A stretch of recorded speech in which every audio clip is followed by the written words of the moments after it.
big overall look at the entire squad and looked at the under-23s as well, looking at the talent that was coming through there, to think, well, if we lose X player, we can bring Y. Is that how it was? Or did you have to wing it afterwards? Because so when I say, I use that word loosely, but do you know what I mean? You suddenly had to adapt to what had happened.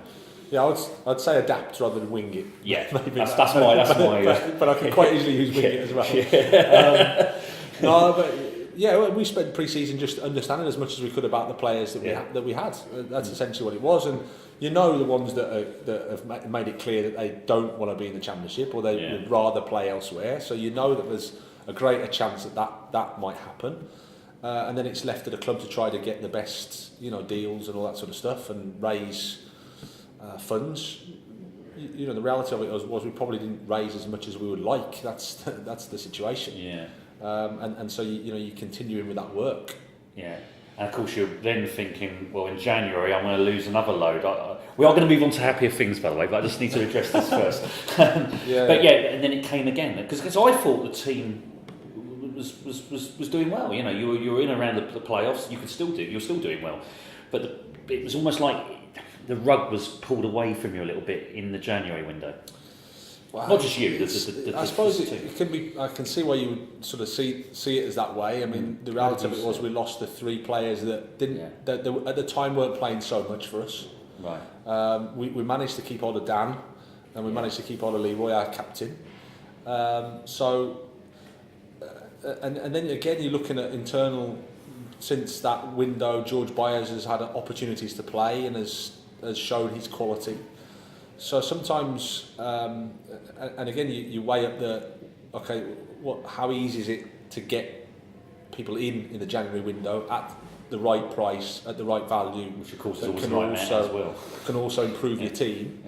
Yeah. There's a potential destabilising effect of signing players into the January window because all of a sudden the group that you've been working with has been sort of disorientated a little bit because their place in the group has sort of changed, whereas now our group has been quite stable, and then it's about the boys that are here going, come on, this is an opportunity for you again to show what you're about and show that you can play for Swansea City. Everybody would want more, everybody would want more money and different players, better players, etc, but has never been our reality, unfortunately, for the last couple of windows. This is where we've been working in, and we're just trying our best to put a team on the pitch that people are proud of. Do you think it's galvanised the lads that are actually left here then? Because there was a lot of negativity from looking at it from the outside, but they seem to have all stuck together. You said they've reacted really well. Had you stayed in the Premier League, or had you kept hold of those players that went, these guys wouldn't have got the opportunity. So in a sort of a perverse way, the relegation's kind of good for these guys because they're now getting opportunities that they wouldn't have got. Yeah, I think opportunities, it's an easy thing to say, but it's harder to actually do. Relegation from the Premier League makes it easier, I would say, to give the younger players an opportunity. It's still the Championship. Yeah. So it's not like we're going into some League Two simple league that is easy to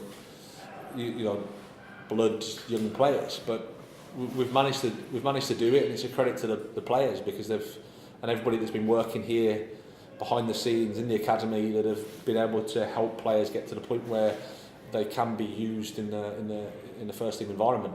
Do you think this is like a 1-year process? So obviously you've gone through the relegation, you've gone through the 2 transfer windows, you've got obviously another one coming ahead of next season. You obviously don't know what league you're going to be in, probably the Championship. Is it after this summer that's where suddenly the club really can go forward and you can start building a team? You can start bringing players in or whatever. I think it's not necessarily a time thing, it's a finance thing. It's a finance thing, yeah. And as soon as the finances are in a better position, then of course then you can go forward. Our job is sort of twofold. You've got to try and help with the finances and make that a better situation. And at the same time, always try to be competitive in every game that you play and try to win. Because again, we're in the Championship, so you can't spend too long caring too much, caring in inverted commas, about the finances. It's a football game to play, and we have to be competitive with Swansea. We want to try and win, but be respectful of the Championship and how hard it is. Right, and I mean, I must ask you because with all the chaos that's gone on this season, you've never considered your future once? You've always thought this is a great challenge, and I'm staying here. Has that always been the case, or? No, absolutely. Yeah. No, we made a big decision to to leave somewhere that was the opposite of probably here in terms of stability, in terms of a club that we'd sort of built up, and it was, you know, in a good place. This one, in its history, it was a period now that is it's been a struggle, and I suppose that is part of the challenge. That's part of the excitement, and we're just in the process of trying to fix. I was reading a quote from Ollie McBurney the other day where he said that you don't just deal with them like that just as players. You think of them as human beings as well. Just tell us a little bit about what he meant by that. I think what he means is that you care about their personal welfare as well as their on the pitch, sort of, the way they play. Do you think about the person behind the player? That's what I'm trying to get. Yeah, well, it's ultimately they're human beings first and foremost, and the better you are at understanding them, the more you can help them be human beings, and then maybe as a result of that they can be better football players. That's ultimately how I see the job, how I see my role here, and especially with younger players making their way and starting off. I think it's important to help them on and off the pitch. I think from him it was an eye opener, because he said he'd never actually come across a manager like that before. I don't know if you're a film buff, but Alfred Hitchcock used to call his actors and actresses cattle, and I think in football there's almost like players are just cattle. But you have to think more about that, can't you? Because you can't. Do you know what I mean? You have to think about the psychology behind a player, what makes him tick. Yeah, absolutely. I think it's something that I don't know. I can only speak for myself, and it's part of something that I've always done. Tried to develop good relationships with the players. Be respectful. You want to try and create an environment where people feel that they're part of, that they're improving, and then from that, give them enough sort of responsibility and confidence to make their own decisions. Then you can start to build a team. That's not saying it's the way, but it's certainly the way that I've tried to be. Now, this has always been a community club. Do you get that feel being here? Is that what you've encountered during the last few years? Are you? I mean, obviously they're a bit traumatised with the relegation. Club. I think it was. I think it is a community club. The position of Swansea City in the local community is huge, but I think the Premier League, because of the size of it and the nature of it, can sometimes distance from the community, because it's such almost a big business. You end up in a bit of a bubble. I think that's the challenge for us, is that to always remember where we are in the community, where our place is, and to accept that responsibility. I think it would maybe lost our way a little bit as part of the identity that. Yeah, you were saying earlier, some fans were saying that they've almost felt like they weren't listened to, or there was a disconnect slightly. Yeah, maybe. For whatever reason. Yeah. Again, the Premier League is a challenge in that regard. Yeah. But fundamentally, I think this club has always had real success when there's been that togetherness, there's been that unity amongst the supporters, the players, the community, and I think that's what we're trying to get back to. And we were talking earlier about one of the legacies of the Premier League days, obviously, is this complex here, which is fantastic. You've got the other complex near the Liberty. So you must be looking at this and thinking, long term, there really is something to work with. The foundations are there. Yeah, absolutely. Long term, there's something to work with. Short term, there's something to work with, because there's good players here that want to improve. We've had a tough. The club's had a tough time. That's the truth. We've had a tough time. Relegation, and trying to stay in the Premier League, it takes its toll, I think, and we're sort of in that period now to deal with that situation. But there's good people here. There's great supporters. There's a desire to get back to where we saw ourselves from a football playing perspective.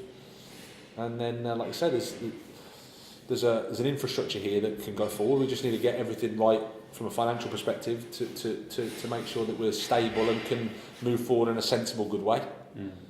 And what's your vision, your individual vision here? Where would you like to see it going? Well,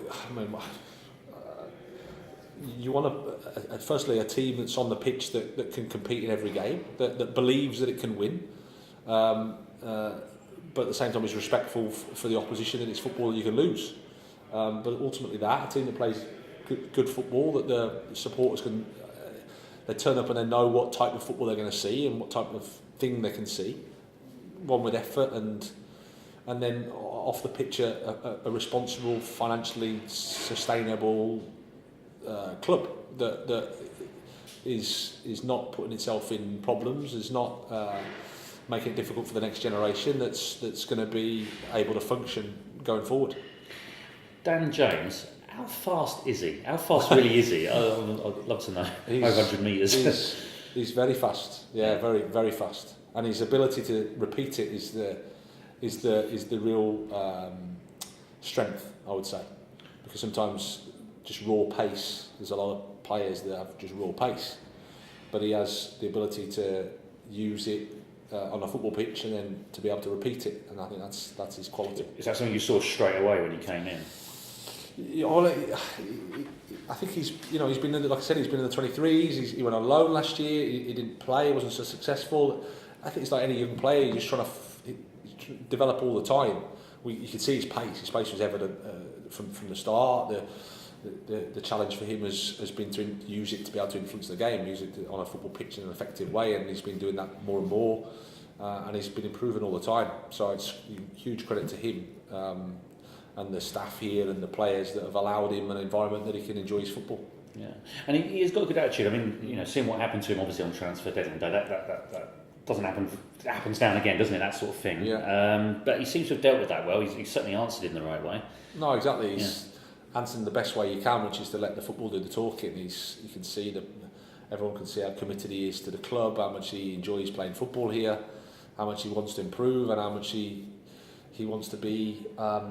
Here at Swansea City, so that's been great, and I've had no worries about his personality or temperament. He just gets on with his football and just wants to get on the pitch and play football. Isn't it case sometimes when you've got a player like that at his age that it's better that he's playing games at a club like Swansea in the Championship than potentially going to sit on a bench in the Premier League? Well, I personally think it's always good to play.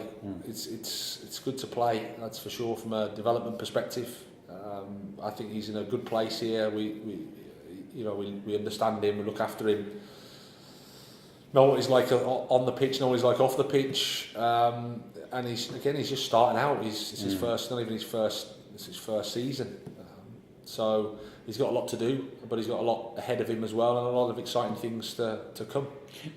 You're quite right. You said earlier, there's always a lot of hype when a player does something amazing like the goal the other day, and as you say, it's up there. It's like wow, and then if he has a bad game, suddenly he's the worst thing in the world. But you've got to manage that, though, haven't you? You've got to manage him because you've got to keep him level-headed. Yeah. And I think the fact that he's had some downs and already in his career, understands that it's how things change quickly. That's the nature of football. He just has to. He knows he's in a position where he's just starting out. He's got a lot to do. He wants to have a long career. He doesn't want a 3-month career. He wants 10, 15 years of playing at the highest level if he can, and that's what we're trying to help him get to. He's just starting out. He's got lots to do, but he's in an exciting place. One of the interesting things you were saying earlier was that a number of these players, they've already, with Dan as well, have had to deal with adversity already in their careers. Yeah. Is that do you think why right now you've got that spirit? Because they've all gone through various things at different clubs on their loan spells. Yeah, I think so. And also it's not a Swansea City challenge, it's a challenge everywhere. There's probably, when you talk about the Premier League, there's a glass ceiling almost. There's a development that is hard to break through. So you've got a bottleneck essentially of young players just desperate for an opportunity, desperate to play. And so maybe there's a bit of that. Maybe the lads are just going, okay, this is my chance, this is my opportunity here. Regardless of everything else that goes on, I want to give my best, I want to try my best. And that's actually a really powerful thing. Now, I just want to ask you a few questions about Man City, obviously. So, is that a game that you dread or a game that you're really looking forward to? I mean, I know you've got the other games first and you're not even thinking about it. I get that. But when it does come to it. No, I don't think you should. I think you should dread it. The truth is, you're playing against one of the best teams in. I'm just thinking, poor old Burton Albion when they lost 9-0. Yeah. But even then, you have to see it in. You have to see it in a way. I'm sure Nigel would have done that. It's a fantastic experience, a learning experience to go through that. Of course, you don't want to do it, but no. For us, we're looking forward to the game. It's a great opportunity. It's a great test. It's the FA Cup. Anything can happen. That's what everybody says. So we'll keep saying that. But Manchester City are a fantastic team. There's no doubt in terms of. You can sit here all day and talk about how great they are. That's the truth. But we'll give it our best. Yeah, I mean, you know, they've just beaten Chelsea 6-0, so Burton shouldn't be too hard on themselves. No. Would you say though, looking at it, are they the best English side that you've ever seen? The way they're playing at the moment. Yeah. I know obviously there's been great Man United teams, great Arsenal teams, good Chelsea teams. You know, is this in the Premier League era? Is this just taking it up to another level? Yeah, you could certainly have that argument. 100 points is the record. Yeah. To have that consistency. I mean, I remember playing against the great sort of Manchester United teams, and you should never really compare the eras. But Manchester City have just almost dissected football and have just taken it to another level. The amount of goals they score in the Premier League, and before that season, everybody's talking about how difficult the Premier League is. It's not the same as the other leagues, and all of a sudden you smash the league record and smash the goals scored record. Yeah. So no, I mean they've got everything from such a high technical level, a tactical understanding, a fantastic coach, and then you've got like a spirit that they can dig in, and even when it's going through adversity like they did last night, they can still manage to find a way through. So they're an amazing team. Now Pep's always managed at a marquee club, so to speak. How would he find life if he was in the Championship? I mean, do you think he'd still do? I mean, he's obviously a great coach. I'm sure he'd do well. But I think wherever he is, he would be fine. What is it about him that you think separates him from the rest? I know you're a big fan of his. I just think that he's just got an unbelievable understanding of the game. First off, from great experience as a player, and then obviously influences from top Cruyff as an example of people that he's been influenced by. So a fantastic understanding of football, and then a sort of a relentless work ethic and a courage to try things. I think he's an innovative, courageous coach, and he's as good as anybody. Because when Arsene Wenger came in, of course, he was seen as a pioneer, wasn't he, of Premier League football, and was. Is this? Do you see Pep that way? This is the 21st century pioneer of Premier League football. I would say so. Not only Premier League football, just football in general. I think any coach in the last, in my era, will sort of reference or look at Pep Guardiola's teams, even if the style of play he might not want to do. There's influences there. I think he's had a huge influence on football, as big as anybody. He's innovated it again. His Bayern Munich team was different, but it was a fantastic team, and the Barcelona team was as well, and now this Man City team is fantastic. Have you ever met him? Have you ever? No. So that's going to be a massive honour for you to just come across him. I mean, if you were going to ask him a question, what would it be? Because I know you're always trying to learn, aren't you? Yourself? If you tap into his brain. I'd have to have a think, to be fair. If I was going to ask Pep Guardiola one question, I can't think of one off the top of my head. I'd need some time for that. What's the biggest challenge that you're going to face then coming up against that team? Like I say, the challenge that everybody faces. Essentially, they've got world-class players at the highest technical level, and then they've got a tactical understanding that's second to none. But then they've also got a spirit and a sort of togetherness that again you have to credit the coach for creating, and the players themselves. So they've got everything you need to be a good football team to have. And the challenge is there's no real weaknesses at Premier League level, at European level. There's no weaknesses. So it's as big a football challenge as I think you can get. You can put maybe Barcelona and these type of Real Madrid type of teams, but Manchester City, I'd put them up there with that in terms of a football challenge. I mean, they do slip up, rarely given, but I mean, Wigan knocked them out last season in the cup. So I mean, you stand a chance with. I mean, being realistic. Yeah, where do you put it? 5%. We stand a very small chance. That's the reality. I can't say anything else. It's not me trying to be clever. But that's the reality. We stand a small chance, but there is a chance. The crucial thing for us is we have to make sure that we're ourselves. We can't copy anybody else. We have to make sure that we're as good as we can be, because that way allows us to move forward as a team, as a club. and that's to be able to do that, to be able to be yourself against such a quality opposition is our challenge.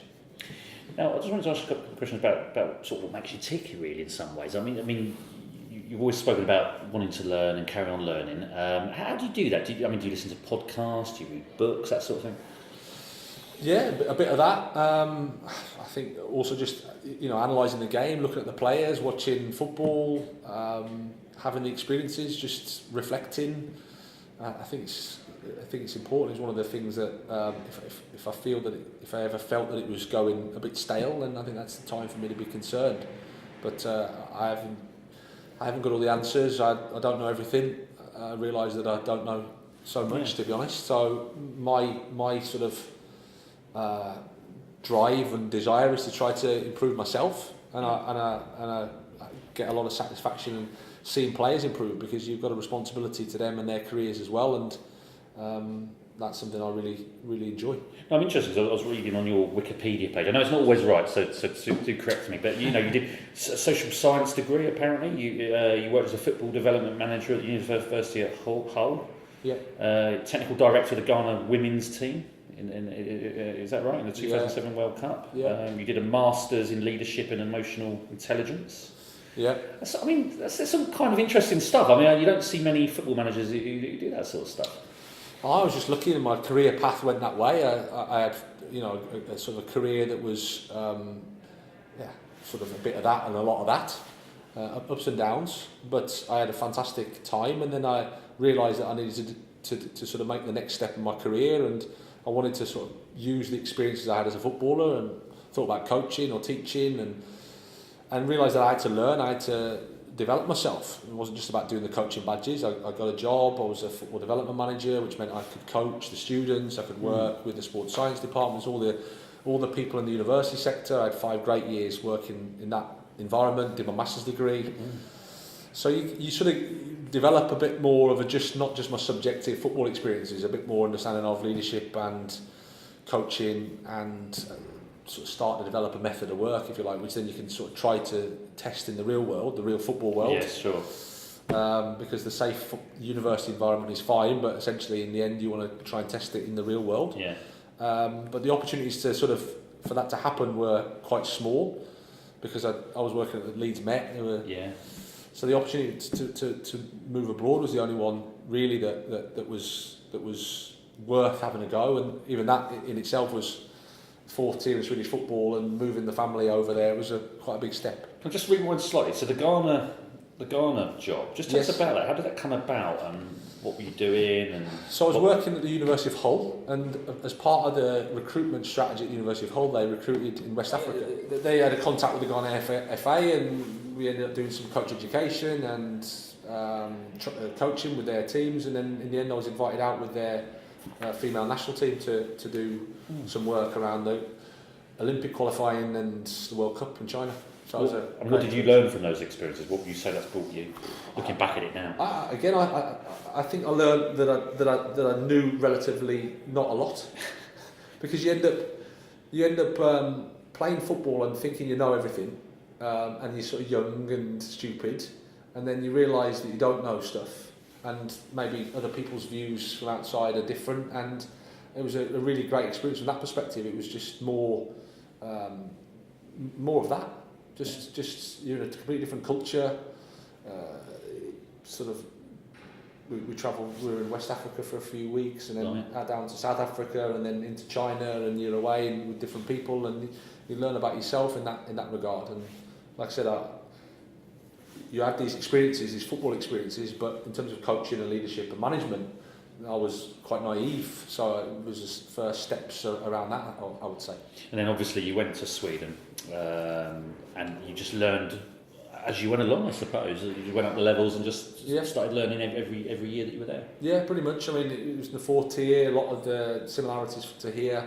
Club had just been relegated, total mistrust and dislike of the club at the local level was in Östersund.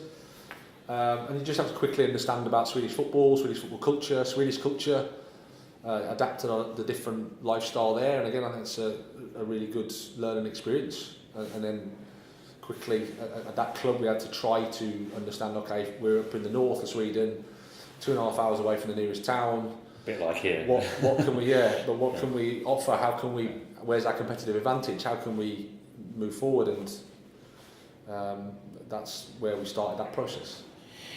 Now, with all that diversity that you've had with your education, and obviously you've played in the Premier League, you've played at all levels really. I mean, I know it was mostly in the lower leagues. Yeah. Has that made you come across as a bit outside the box, which is a good thing, isn't it?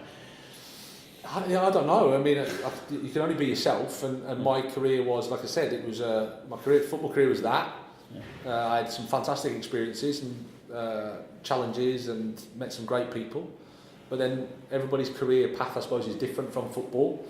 Mine was about, I had 5 years in the university sector, which was a great time for me to learn and to develop and to try and to practice. Sometimes you go from football playing into the results business, coaching and management, and the reality of it is you can't make too many mistakes. You can't experiment too much. You can't develop too much, because you can only really do what you know or what you've experienced, because you know that a few results don't go your way, you might lose your job.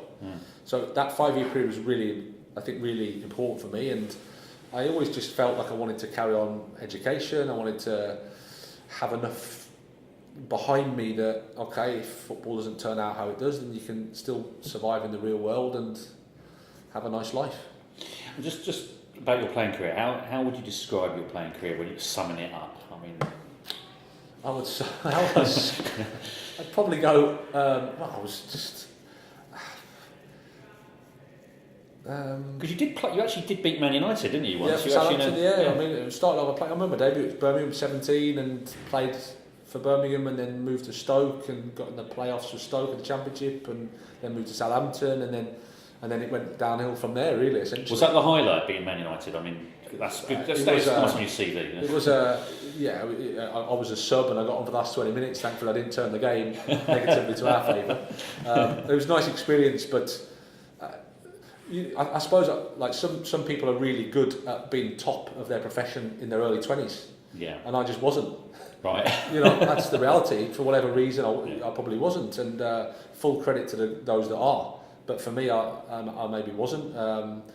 But at the same time, it was an experience, and it was that got me to this point. And I'm really, really thankful for the career I had. And I look back with fondness, met loads of really, really good people, and had 13 years as a professional footballer, and that's a gift. And finally, what have you actually learned this season? Because you're obviously, as you say, you're learning every along the road. What have you learned this season so far? The Championship is hard. It's not that I didn't know that already, but you experience the challenge of lots of big clubs that are in similar positions to yourselves, and either a Premier League team not so long back, or of the resources and desire finances to get there. And you're just learning about the players, that what our players can do, the types of ways you can play, the types of ideas that are more successful, the things that you have to consider in the British game compared to what you would in a European game, for example. So there's lots of things.